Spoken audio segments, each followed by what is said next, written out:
స్వోషేపీ deputy CM Pavan Kalyan live from Kurnool. వాళ్ళు 12,000 మందికి ఉపాధి అవకాశాలు కల్పించారు. ఇంకా అలాగే ప్రతి ఉపాధి ఉన్న ప్రతి అంటే ఒక ఉద్యోగం కంపెనీ ఇస్తే ఆ వ్యవస్థ నడవడానికి అదనంగా ఇంకొక 4 మందికి 1:4 అనే రేషియో కింద అదనంగా ఇంకో 50,000 మందికి ఉపాధి కూడా లభించగలిగింది. దీనివల్ల ముఖ్యంగా ఈ పినాపురం ప్రాజెక్టుకి దాదాపు ఇప్పుడు దాకా ఒక 10,000 కోట్లు పెట్టుబడి పెట్టారు.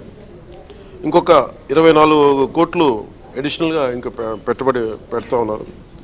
2021లో ప్రారంభమైన ఈ ప్రాజెక్టు చాలా తొందరగా స్టార్ట్ చేసి ముందుకు తీసుకెళ్లారు.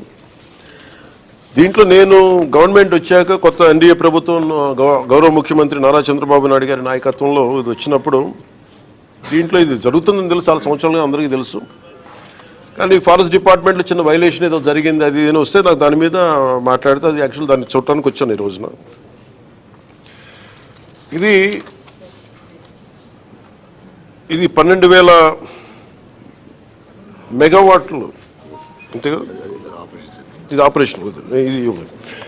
ఈ పర్టికులర్ ప్రాజెక్ట్ ఇది దాదాపు 2,800 ఎకరాలు ప్రాజెక్ట్. ఇది పినాపురం బోత్ మన నంద్యాలలో కానీ కర్నూలు జిల్లా రెండింటిలో కలుపుకొని దీంట్లో కంపెనీ కొన్నది దాదాపు 1,700 ఎకరాలు కంపెనీ ప్రభుత్వం నుంచి కానీ లేదంటే రైతుల దగ్గర నుంచి కానీ కొన్నవి.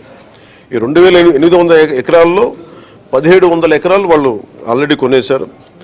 దాంట్లో 365 రెవెన్యూ ల్యాండ్, దాదాపు 1,453 ఎకరాలు రెవెన్యూ ల్యాండ్ని వీళ్ళు కొనేశారు. దీనిలో ప్రత్యేకించి మన కర్నూలు ఈ నంద్యాల భూముల్లో రాళ్ళు రప్పలు ఉండి వ్యవసాయానికి ఏమాత్రం ఒక పనికిరాని అంటే నిరుపయోగం అంటే బలంగా వ్యవసాయం చేయలేని భూముల్లో ఇది గౌరవ ముఖ్యమంత్రి నారా చంద్రబాబు నాయుడు గారు గత కొన్ని సంవత్సరాలుగా గత 2 దశాబ్దాలుగా ప్రత్యేకించి ఐటీ తర్వాత ఆయన ఫోకస్ చేస్తుంది గ్రీన్ ఎనర్జీ మీద. ఆ గ్రీన్ ఎనర్జీది ఆ లీడింగ్ ఆయన మొట్టమొదటిసారి 2014లో వచ్చినప్పుడు, అంతకుముందు ఉన్నప్పుడు 2014 ప్రత్యేకించి ఆ గ్రీన్కో వీళ్ళు విదేశాల నుంచి వచ్చి వీళ్ళందరూ ఈ కంపెనీ వచ్చి మేము ఇలా చేస్తున్నామంటే ఆయన ఎంకరేజ్ చేశాను. దాంట్లో భాగంగానే ఈ రోజున మనం ఇంత పెట్టుబడులు వచ్చినాయి ఇక్కడ. దీనికి సంబంధించి ప్రత్యేకించి అసలు ఏముంది, నేను ఎంతసేపు బయట నుంచి చూస్తా ఉంటే ఇది ఫోటోలో చూడటం లేదంటే సైజ్ ఆఫ్ ద ప్రాజెక్ట్ నాకు తెలియదు. ఎంతసేపు వినటం వేరును చూడటం వేరు.